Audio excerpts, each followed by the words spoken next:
Welcome back. Well, the wind's getting up a little bit here at the finish in Brighton now, but for most of the day it's been glorious here, although you wouldn't know it from looking at the beach. The cool place to be seen promenading this morning, at least until the police closed it, was along the finish line on Marine Parade.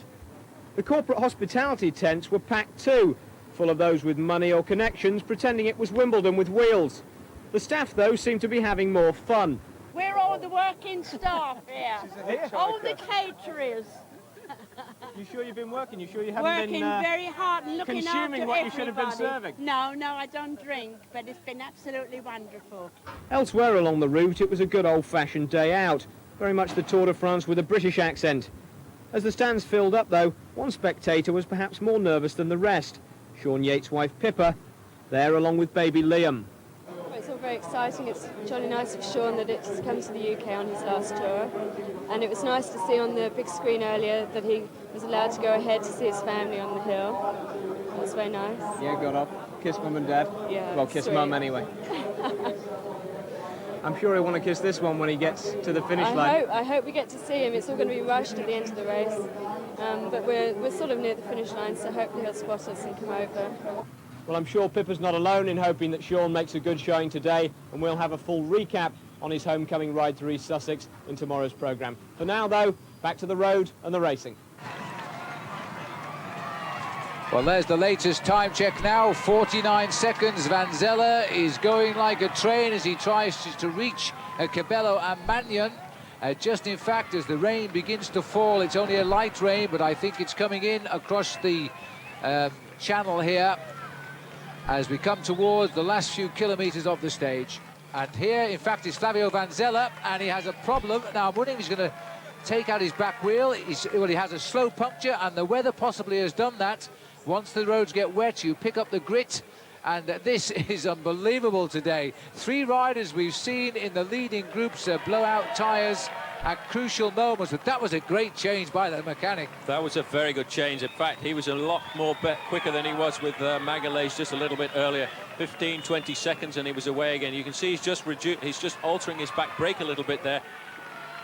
Now the little climb here, and the 2 riders beginning to tire obviously now, and they deserve to be tired too when you think that they've been in the lead for virtually all of the race today. These 2 riders here on the climb, it's a tough climb and they really are suffering. See the little Spaniard on the left-hand side getting out of the saddle every now and again just to keep the rhythm going. The reason to do this is so that he can actually pull on the handlebars at the same time as he's pushing down on the pedals, and that gives him just a little bit extra force. Magnan, not being a renowned climber, just sitting back and riding as comfortably as he can. If it comes down to a sprint between these 2 riders, well, Emmanuel Magnan should have no difficulty at all getting rid of the little Kelme rider, because he is bringing a big reputation as a sprinter. 5 kilometres to go there.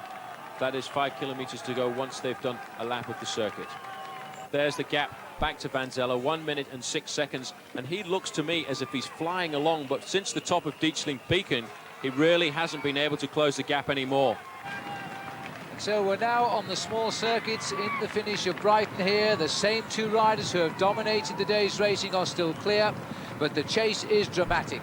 Flavio Van Zelle, the only survivor of a 4-man chasing group, and there he is now closing in rapidly. And what a crescendo to the day's stage of the Tour de France, because if this man finishes more than 22 seconds ahead of the main field, he will pull on the leader's yellow jersey tonight and take it away from his teammate, Johan Museo.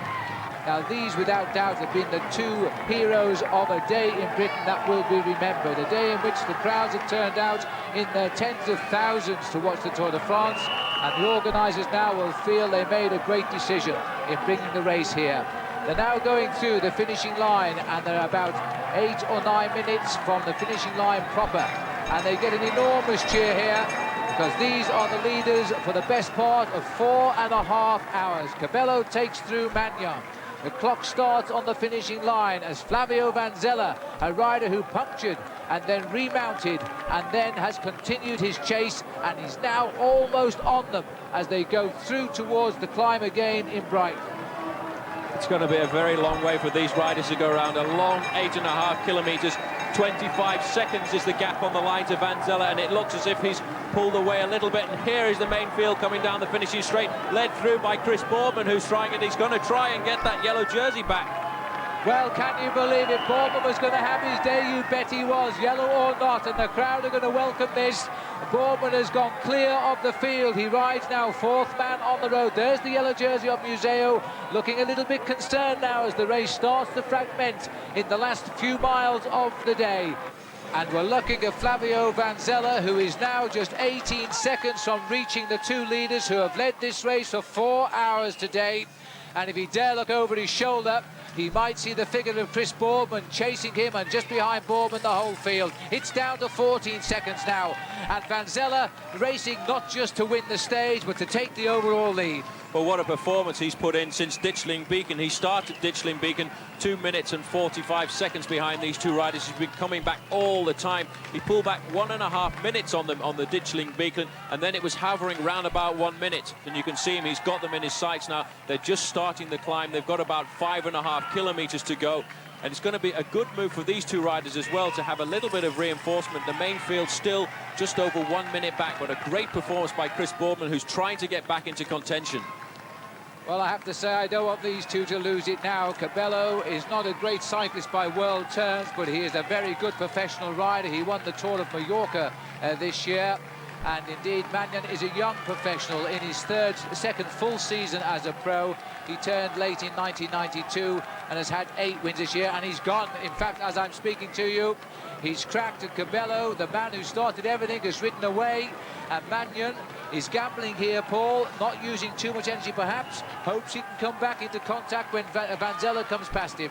That is his only possibility, but I think he's cracked and he's really been blown away, because that was a fast acceleration made by the little Spanish rider, who's obviously a much superior climber. He knows now that somebody's coming up from behind, but I think once Vanzella catches up, and this is Chris Boardman. Boardman is still clear of the main field. What a player. Incredible.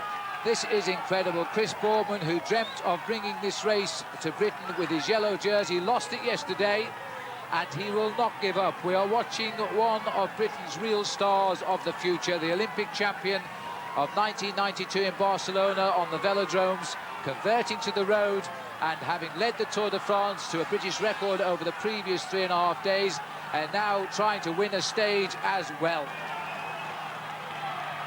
Well, around about 4 minutes to go, maybe 5 down to the line with the descent. Cabello is surely the moral winner of the race today, Paul. He was the first attacker. He was on his own for so long. He got joined. He went away on his own again. He is without doubt the man who, the man of the match, as they say in football, certainly, but really deserves the flowers of victory. And now we drop back. Mannion has managed to hang on to Vanzella, and Vanzella's progress has slowed a little bit. Mannion will find his legs again. Now the climb is over, but how close, we must ask, is Chris Boardman? And in fact, Vanzella looking over his shoulder to see if Zaina, an Italian on a rival team, is getting any closer. Well, it's still round about 15 seconds for these two riders. Good move by Magnan, obviously not a climber. He managed to get in with Vanzella as he came over the top there, and now the two of them can work together.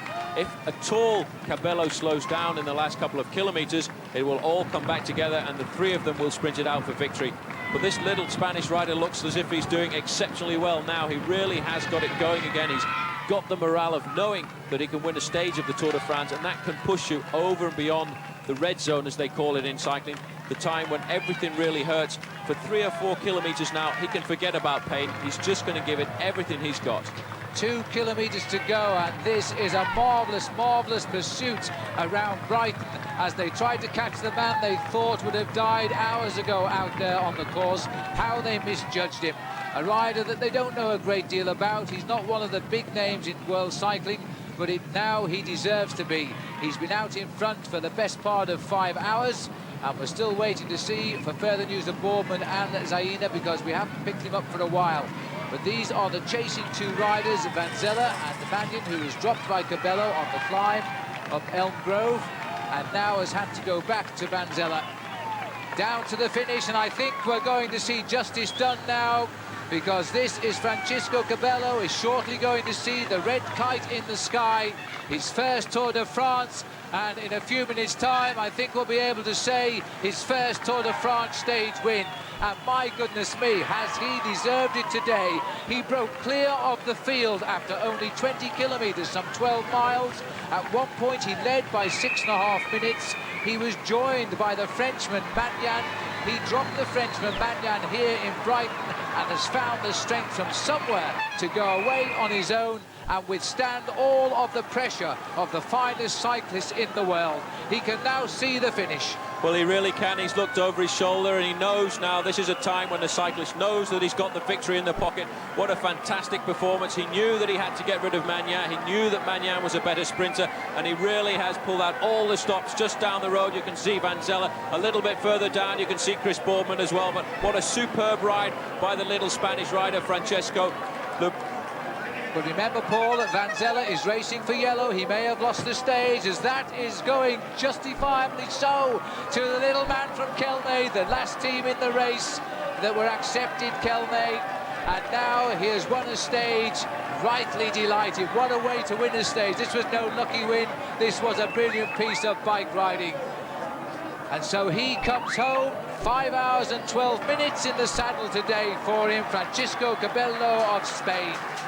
And we'll look down the road because the time is of the essence now for the man, Flavio Vanzella, because about 15 seconds is all he will need to take the leader's yellow jersey. The sprint is on, and Magnan, has he still got the legs?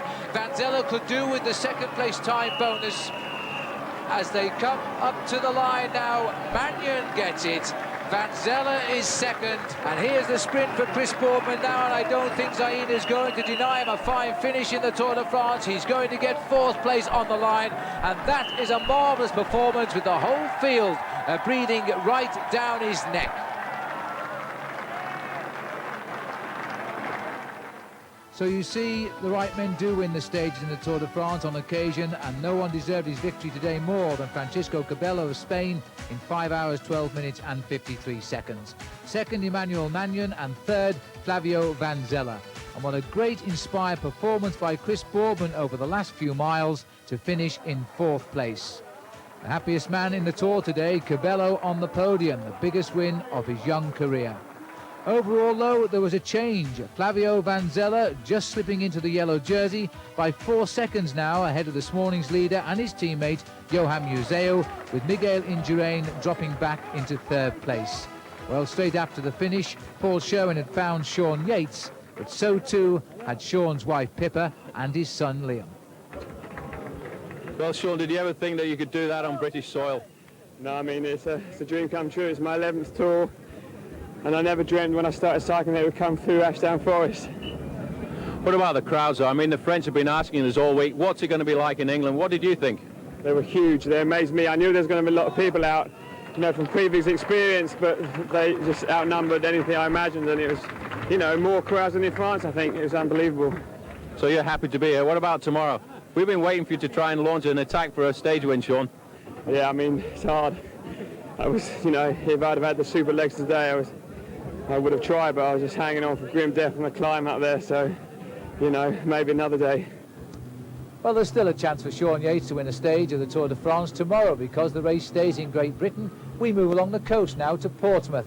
The race going on a route there which will take the riders far north to Basingstoke, and then they'll swing back south, coming in through Rowlands Castle, Havant and back into Portsmouth. We'll be back with you in the morning with a live programme at 10:25, and then in the afternoon, regular updates during racing, which begins at 2 o'clock. In the evening, our usual programme, and that is at 8 o'clock. Well, today the people of Kent and Sussex really did make the riders in the Tour de France feel at home. It was great to be part of the celebrations. Goodbye.